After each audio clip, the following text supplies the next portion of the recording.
Manipulation happens every day, in relationships, in business, in politics.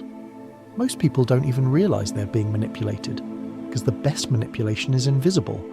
It feels like your own idea, your own choice, but it's not. It's been planted there by someone who understands how your mind works. Dark psychology is the study of predatory human behavior, the tactics used to control, influence, and exploit others. Not everyone uses these tactics, but enough people do that you need to recognize them, need to defend against them, because ignorance doesn't protect you, it makes you vulnerable. The first tactic is love bombing, overwhelming someone with attention, affection, praise, gifts. It feels incredible, like you found someone who truly sees you. But it's a trap, a foundation for control. Once you're hooked, once you're dependent on that attention, it gets withdrawn, and you'll do anything to get it back. Narcissists and sociopaths use this constantly. They mirror you, become exactly what you need, say exactly what you want to hear, create an intense bond quickly, too quickly. Normal relationships build slowly, but manipulators accelerate this, create artificial intimacy, so you lower your guard, give them power. Then comes devaluation. The person who praised you constantly now criticizes. The person who couldn't get enough of you now seems distant, cold. You're confused. What changed? Nothing changed. This was always the plan. Love bombing creates dependency. Devaluation creates desperation. And desperate people are controllable. Gaslighting is making you doubt your reality. You remember something clearly. They deny it happened, insist you're misremembering, overreacting, being crazy. At first, you trust your memory, but after enough repetition, you start to doubt. Maybe you are too sensitive. This is the goal, to make you distrust yourself. So you have to rely on them for truth. When you can't trust your own perception, you can't trust your judgment. You become dependent on the manipulator to tell you what's real. This is complete psychological control. Victims of gaslighting often feel like they're losing their minds. Because in a way they are. Triangulation is bringing a third person into the dynamic to create jealousy or insecurity. The manipulator talks about how amazing their ex was, how attractive their coworker is.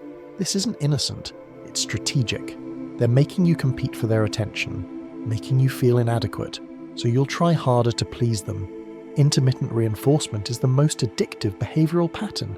Sometimes they're wonderful, sometimes they're terrible, sometimes they give you what you need, sometimes they withhold it. You never know which version you'll get. This unpredictability is intentional. It keeps you hooked, always hoping for the good version. This is why people stay in abusive relationships. The good moments are incredible, and because they're unpredictable, they're more powerful than consistent good treatment. Your brain becomes addicted to the highs, tolerates the lows because the highs are coming. Eventually, maybe. Projection is accusing you of what they're doing. The cheater accuses you of cheating. The liar accuses you of lying. This serves two purposes. It deflects attention from their behavior, and it makes you defensive. When you're defending yourself, you're not questioning them. Isolation is gradually separating you from support systems. They don't like your friends. Your family doesn't understand you like they do. Slowly, subtly, they cut you off from other perspectives. Other people who might see what's happening, other people who might help you leave. When you're isolated, you have no reality check. No one to tell you that no, this isn't normal. You only have the manipulator's version of reality. And without other perspectives, you start to believe it. Silent treatment is emotional torture. Withdrawing all communication, all affection, all acknowledgement, you're being punished. But you don't know for what. So you apologize for everything, just to end the silence. This trains you to fear their disapproval, to do anything to avoid it. DARVO is deny, attack, reverse victim, and offender. When confronted, they deny wrongdoing, then attack you for bringing it up, then flip the script so they're the victim and you're the abuser. I can't believe you'd accuse me of this. After everything I've done for you. Suddenly you're comforting them, apologizing to them for their abuse. This weaponizes empathy. Your natural instinct to comfort someone in pain gets used against you. You end up taking responsibility for their actions. This reversal is crazy making. but it works. So how do you defend against dark psychology? First, trust your instincts.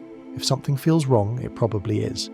Second, maintain connections with people who care about you. Don't isolate. Third, notice patterns. One incident might be a misunderstanding. A pattern is a choice. Fourth, maintain boundaries.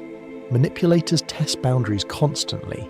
If you enforce boundaries, they usually move on to easier targets. Fifth, document. Keep records, screenshots, journals.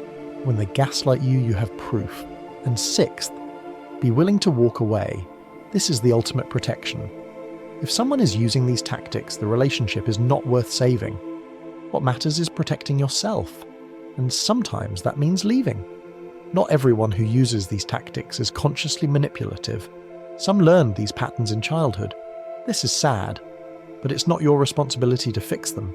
Your responsibility is to yourself. Dark psychology exists. People use it. You need to recognize it to protect yourself, not to become paranoid, but to have healthy skepticism, to maintain boundaries, to trust your instincts. Because the best defense against manipulation is awareness, and now you're aware,